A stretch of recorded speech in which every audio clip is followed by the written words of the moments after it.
That's umbra. In fact, your orbits here, when you have the solar radiation pressure, could enter the umbra given, created by the fact that the Earth is there. And so if you are here, during this part of your orbit, you don't see the sun anymore.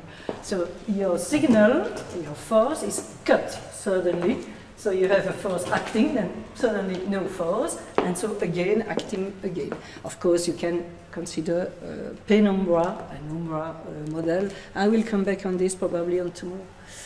So you have can have a simple model. This is the model I chose to present here. Is a cylinder model, but there is also a conical model that you can use and other model.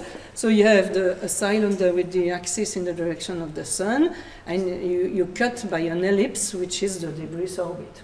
And so you have this condition. If it's negative, you are inside the shadows. If it's positive, you are outside. And equals 0 gives you the entry and exit of this umbra. And so this is a third polynomial in tangent anomaly, eccentric anomaly over 2. So you can solve it analytically by the formula of Carnot. So you have E1 and E2, which are the anomaly eccentric about the entry and the exit. Okay. So you have the same model as before, the two body products, plus the solar radiation pressure, but you have this equal this expression, same as before, or equals 0. And so you can have the same approach as before, everything is the same, except that I put equals 0 inside the Earth's shadows. So I'm going to show you almost the same results, but each time with the shadowing effect included in my slide. So you have a period of 1 day, okay, and 1 year, this is always the same, and you would like to average over the phase variables, which is 1 day. But what you have to do is to average, but when the force is active. So you have to average from 0 to M1, the mean anomaly corresponding to the entry, and from M2 to 2 pi here for the same expression. It was already a model proposed by Axnes in 1976 and applied by several other people. And it's not a personal one. But this average Hamiltonian, you remember I had this term and this term before. And so no, I have this term more because of the entry of this umbra. This is A and B, the two important factors here, and they are both related to this capital D. You see sinus D itself and sinus D, sin D, sorry. So if D equals 0, they disappear and you get your old model. And D is the difference between the two eccentric anomalies. So of course, if you do not consider shadowing effect, D equals 0, and you find exactly the same expression as before. Okay, so this is the expression you add to your model. So you can now average over the fast periodic angle, and the difference with the previous case is that you have now L dot and A dot mean which are not 0 anymore, because you have a contribution on the motion of this sinus D in each case. Again, you see that if D equals 0, E1 equaling 2, you have no shadow, and you have that the L dot is constant, and the L dot is 0, and the L is a constant. So you have an effect on the semi-major axis due to this entry in the umbra.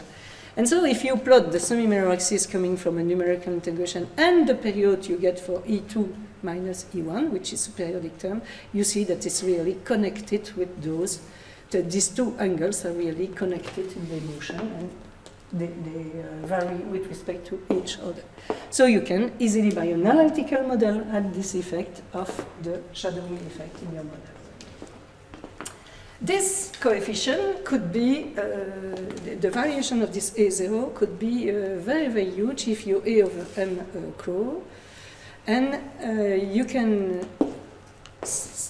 develop a period. I'm not going to give you the details, but you can see that if you introduce the shadowing effect in your so I take a numerical integration of the simplifying model with the shadow, or without the shadow. You see that without the shadow, you have a quasi-constant semi-major axis. And with the shadow, we introduce and we prove it that there is a long period of about 30,000 years which could appear in your semi-major axis. So again, 30,000 years does not matter for smaller emission, but for space debris which are there for centuries or billions of years, this period could be appearing in your numerical integration if you take the shadowing effect into account. And this is another simulation with a symplectic integration I will show you tomorrow with the shadow and the simplified model with the shadow. So you can see that our simplified model reproduces on this long term this period quite well if we compare with something similar and well defined. So, if you go now to the other effect, you can always with this toy model introduce them in the model. Why? Because if you, so you have your G over M, you have the solar radiation pressure, let's say that we are in the grid value. So now we should introduce the J2. The J2 is as important as solar radiation pressure if A over M is at least 1. And you could introduce, of course, the third body perturbation due to the sun and the moon. And you can do it again on a very simple model and to see the effect of each of these perturbations. Of course, always with a model saying that the A over M is a large coefficient. If not, the order of hierarchy between your perturbation is not quite enough. And so you can develop the J2 terms. You can develop the second order of the solar radiation pressure, because to be logical, if you take the first order as your H1, if you take a second order Hamiltonian with perturbation, you have probably to take the second order of the solar radiation pressure. So we introduce the second polynomials, Legendre polynomials, in the development of the solar radiation pressure. Before you had n equal 1, so now I introduce n equal 2. And I introduce the motion of the sun on a circular orbit first, and it could be performed in a more complicated model. I will come back after. And you can introduce also the moon on a circular orbit. And you can mix everything to your model, and you can get something with the sun contribution, that you have two sun contributions. You have the sun contribution coming from the solar radiation pressure, but also the sun contribution coming from its own third body perturbation. So you get a more complete model here that I could give here. And you can start again an averaging process with each of the parts and get a more complete model. This is a little bit always the same, but the model is still the same, but with several additional terms each time. You have to introduce this W for the sun and this WM for the moon. And you get this model. It means that for the Kepler plus J2 plus solar radiation pressure first order, you get here, I remind you that the first model I got before for x1 and y21, which was a motion of the eccentricity, you did not get these C2 terms, you had only this part. And you get this period of 1 year in the eccentricity. So you have a linear model with the C2 coefficient. C2 coefficient which is linked directly to J2 here. So this is the addition that you do. And you have, again, an analytical formula, a little bit more complicated, but dominated by this period of 1 year, again, for the eccentricity.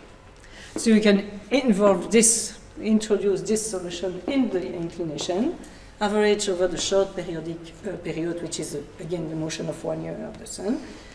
You can, after that, also average the motion of the sun and the motion of the moon, and you get a complete set of formula to describe your inclination with all the perturbations. You have here, again, a linear system with coefficient more and more complicated, because you had contribution to all of them due to the moon, due to the sun, due to the second order, and you get a solution here, analytic. And these are the results, where you could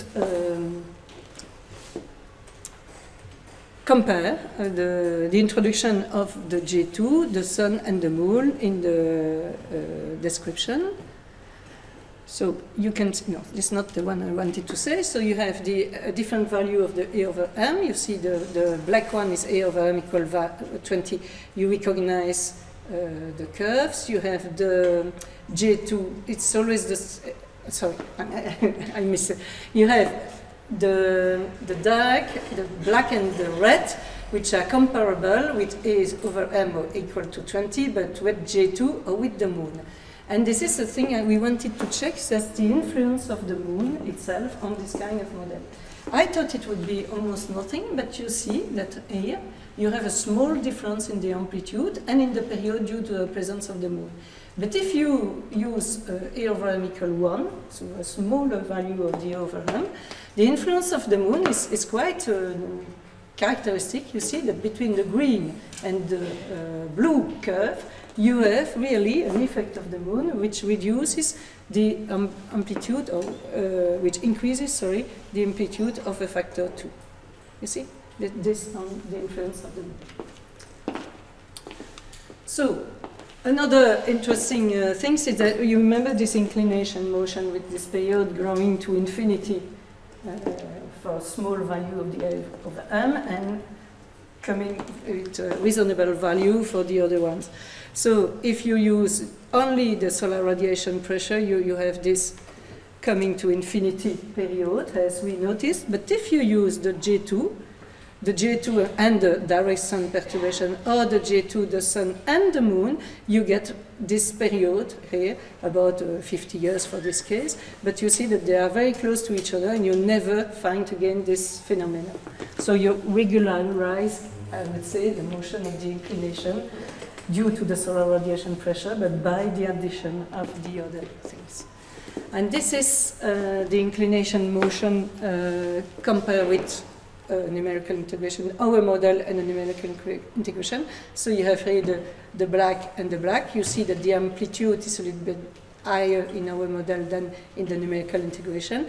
But for the rest, we reproduce almost perfectly the long-term dynamics of this inclination due to the Ford effect mentioned here. Okay. So I think I did not put enough slides. So I'm too short for today. Sorry. I wanted to mention the slides I saw before.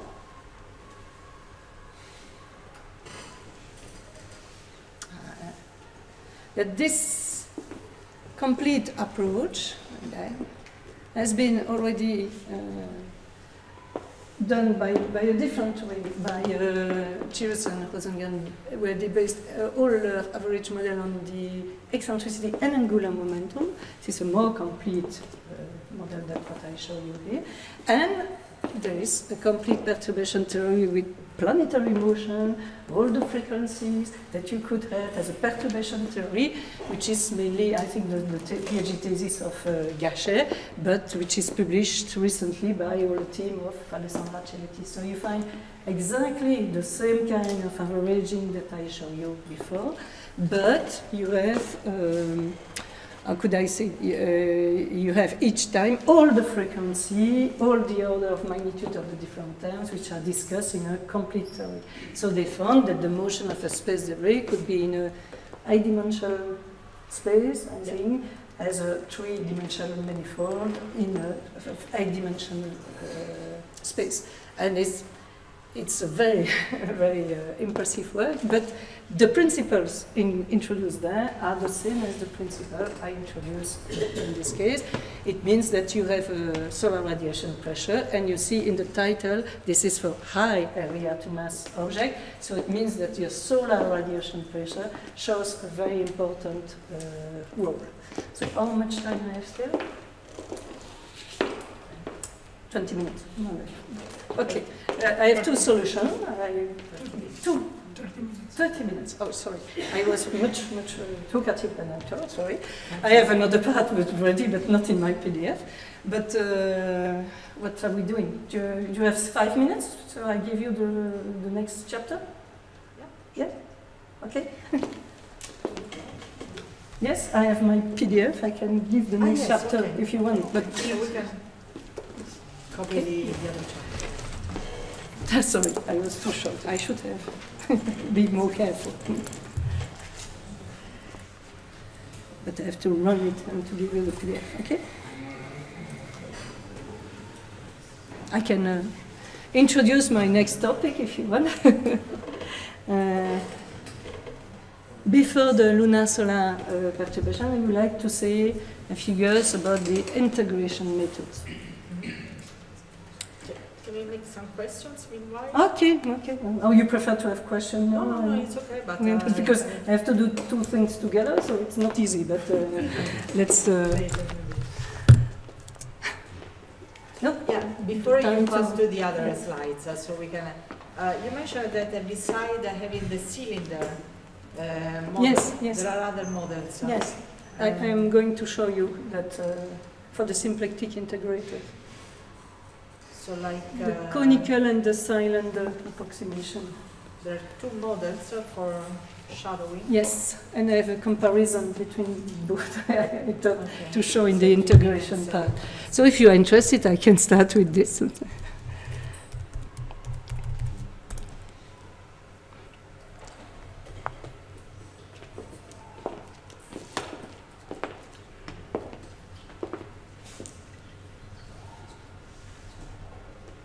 It's not possible to project directly. I have to make a PDF and to introduce to you. Yes. Sorry, I'm. Or do you want to copy the PDF from the computer? If not, we can.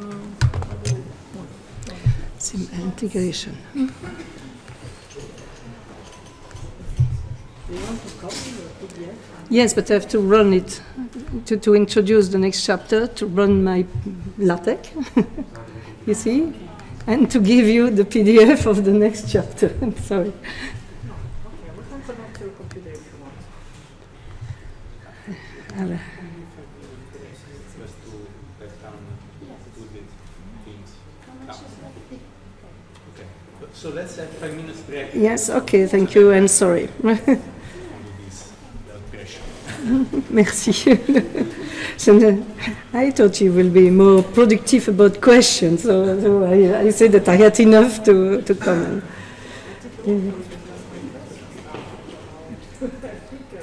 I had question at the break, but not. So some slides are missing. That's the one I had to check this afternoon.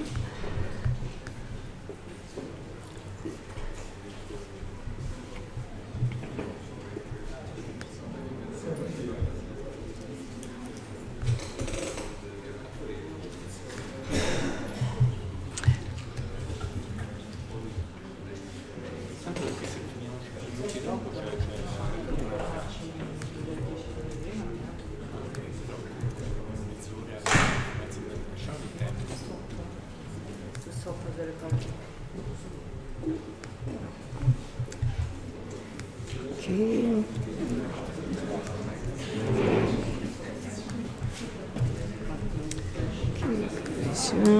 Okay, up.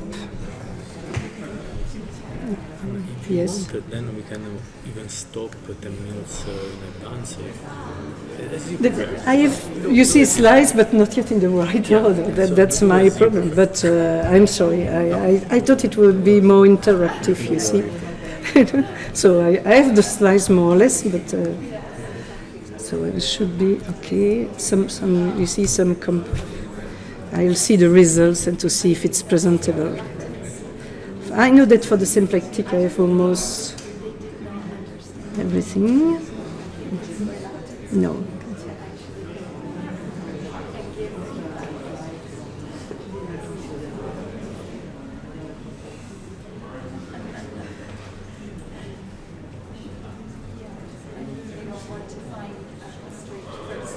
Okay, I'll start, but with my slides in the disorder. Okay. So, give you. Yes. Do you have my key? You give it back to me. I can use this. Okay. Up. And I do it. Okay.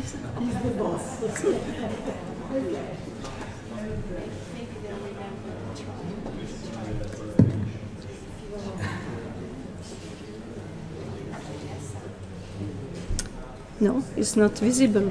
It's not visible. No, not yet. No, I don't know if it's normal, but what is the key you send me? You give it back to me. Yes. And when did I put it?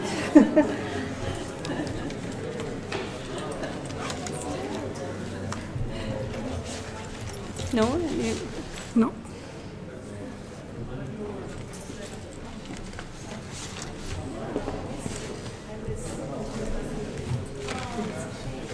No, I don't know.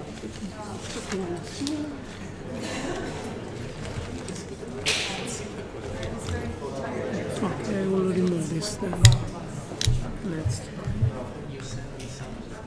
Normally it's very fast, but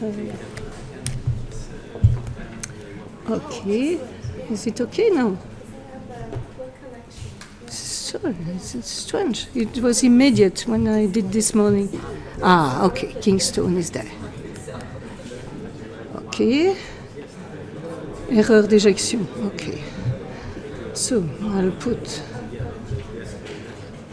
Kingstone, document, Dropbox, École des Bries, number 2, up, up. No, there's not one. It's always like this. This morning, no problem. No problem. Okay. We have time. I think it's done. Okay. Okay. This one. Oh, yes. It's the number 2. And so now I have to eject it. Yes. Yes. Okay. Okay. Oh, Remove. merci. Two. It will be a little bit disorder. I thought in my afternoon to put some order in the slides. Okay, be careful with the microphone. Yes.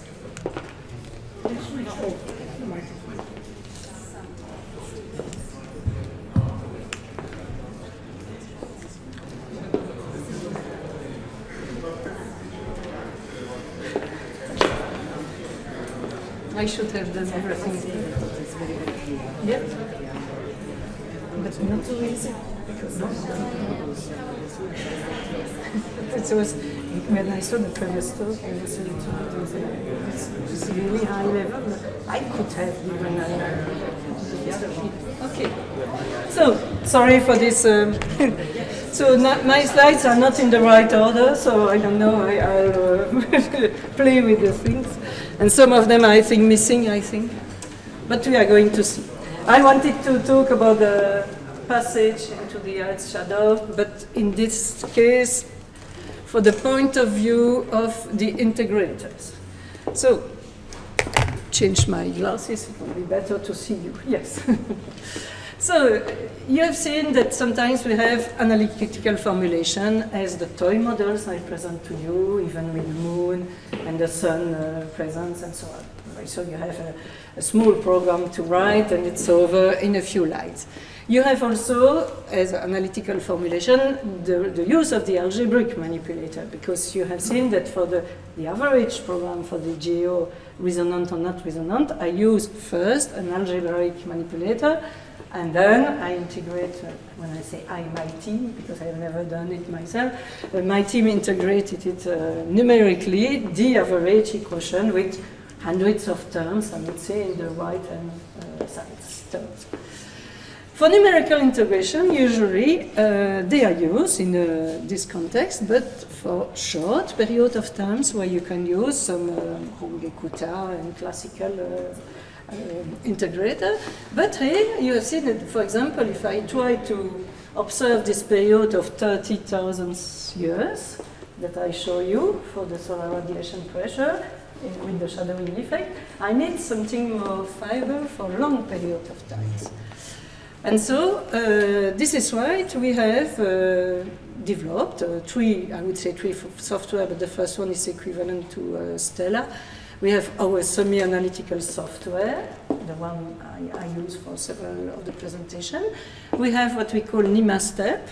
It was first developed by two of my PhD students, but recently Alexis Petit, who is present here, parallelized this software and had the atmospheric drag. So normally I should know at the three names when I cite the NIMASTEP, but this is still based on a classical regular integration. And so we developed a symplectic integrator. Symplectic integrator became necessary when we wanted to integrate the solar system for billions of years. So if you want to integrate those space debris for hundreds of thousands of years to see the stability, it seemed to us that it was necessary to develop such a tool, a symplectic integrator. So you see the first slide is not there, and I think I have the... We use the presentation given essentially by Robutel and Lascar, sorry. Normally the reference is somewhere, no, I have no time to include it. And so it was, the principle of a symplectic integrator is that you try not to lose constancy of the energy. This is, of course, your energy is not constant, but is periodically moving on a symplectic integrator, which is not the case on a regular Runge-Kutta and so on. Of course, if you reduce your step, you reduce the variation of the energy, but you need a long time. So we use this conception of doing several steps with several values if you are able to divide your Hamiltonian in a function depending, for example, only of the momentum and a function depending only on the variables. You can have portion of a step with the first part of the Hamiltonian, then a portion with the second one, and then again a portion of the first part of the Hamiltonian, but with the introduction of the solution obtained previously with the other small step. And so you can summarize this kind of things by this C1, D1, C1, D2. This is a proportion you do with one integration.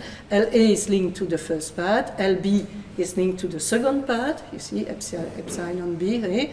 And so again and again, and you can have different, I don't know if you are used to this kind of integrator, but they give very, very good results.